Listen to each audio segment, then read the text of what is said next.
Fast food. Bu sözü eşidəndə ağlınıza nə gəlir? Yəqin ki, burgerlər, kartof fri, pizza. Amma bu sadəcə yemək deyil, ha. Bu, əslində bütün dünyanı əhatə edən, gündəlik həyatımıza təsir edən və milyardlarla dollar qazanan nəhəng imperiyalardır. Hə, milyonlarla, təsəvvür edirsiniz, hər gün milyonlarla insan bu şəbəkələrə gedir. Bu brendlər sadəcə yemək satmır, onlar bizim vərdişlərimizə, danışığımıza, hətta səyahət planlarımıza belə təsir edir. Artıq qlobal mədəniyyətin bir parçasıdırlar. Yaxşı, gəlin görək bu qədər böyük bir oyunda planetin ən güclü oyuncuları kimlərdir?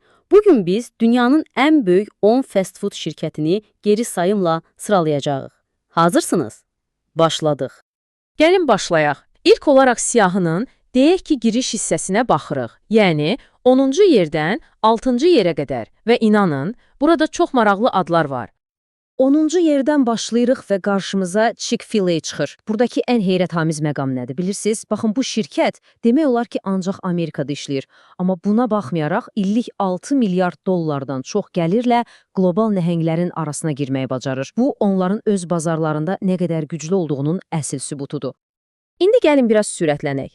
9-cu yerdə kim var? Taco Bell. O fərqli dadı, Meksika üslubunu fast food dünyasına gətirən brend. 8-ci yerdə Dunkin. Çoxumuz üçün səhərlər demək olar ki, bir ritualdır, qəhvə və donat. Və 7-ci yerdə klassiklərdən biri, ailəvi pizza axşamlarının dəyişməz ünvanı, Pizza Hut. Görürsünüz, hər biri öz sayəsində güclüdür. Yeri gəlmişkən balaca bir ipucu verim. Pizza Hut'ın sahibi olan şirket var ha, bu siyahıda birazdan görəcəyimiz başqa bir nəhəngə də sahiblik edir. Sənayedə necə bir gücə sahib olduqlarını bir təsəvvür eləyin. 6-cı yerdə Domino's Pizza. Pizza Hut'ın əbədi rəqibi. Amma onların bir fərqi var. Texnologiya. Onlar özlərinə pizza şirkəti yox, pizza satan texnologiya şirkəti kimi baxırlar. Bax, məhz bu yanaşma onlara çatdırma bazarında liderliyi və ildə 4 milyard dollar gəliri gətirib. İndi isə gəldik çıxdıq ağır çəkililərə, siyahının zirvəsi. Buradakı şirkətlər sadəcə böyük deyil, onlar bu sənayenin sözün əsl mənasında titanlarıdır. 5-ci yerdə əlbəttə ki, Burger King. Onları təqdim etməyin yəqin ki, ən yaxşı yolu McDonald'sla olan o əfsanəvi rəqabətləridir. Məşhur Whopper'la hər zaman özlərini çempiona əsas alternativ kimi göstərirlər. 4-cü sırada Subway var. Onların əsas gücü nədədir bilirsiniz? Restoranlarının sayında. Dünyada bəlkə də ən çox fiziki məkana sahib olan şəbəkələrdən biridir. Sadə, amma effektiv franchising modeli onlara imkan verir ki, hər yerdə olsunlar və ildə təxminən 10 milyard dollar qazansınlar. Və ilk üçlükdəyik. 3-cü yerdə Polkovnik Sanders'in bizə mirası KFC. Düşünün, 150 ölkə. Bu, əsl qlobal toyuq imperiyası deməkdir. Gəliri isə ağlasığmazdı, hardasa 28 milyard dollar. 2-ci yer. Starbucks. Baxın, Starbucks sadəcə qəhvə satmır. O, bizə bir məkan satır.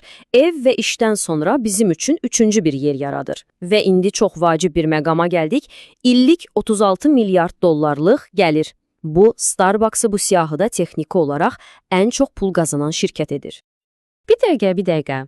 Əgər ən çox pulu Starbucks qazanırsa, onda birinci yerdə kimdir? Necə yəni? Zirvədə kim ola bilər ki? Əlbəttə ki, McDonald's.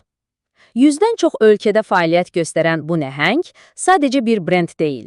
O artıq fast food sözünün sinoniminə çevrilib. Dünyanın şübhəsiz ən böyük şəbəkəsi. Amma gəlin bir saniyə dayanaq və bu rəqəmlərə baxaq. Qrafik göstərir ki, Starbucks 36 milyard dollarla birinci, hətta KFC 28 milyardla ikinci, McDonald's isə 23 milyardla üçüncü yerdədir. Necə olur bu? Bax, bu da bizi əsas suala gətirib çıxarır. Əgər gəlir baxımından Starbucks hamıdan öndədirsə, niyə McDonald's siyahda birincidir? Cavab ən böyük sözünün mənasında gizlənib, ən böyük olmaq təkcə gəlir demək deyil.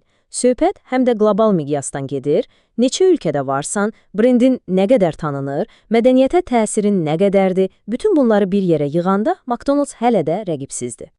Beləliklə, bugün fast food dünyasının pərdə arxasına baxdıq. Bəs gələcəkdə bizi nə gözləyir? Bu nəhənglər öz taxtlarını qoruya biləcəklərmi? Yoxsa süfrəyə tamamilə yeni oyunçular gələcək? Bax, bu həqiqətən də düşünməyə dəyər bir sualdır.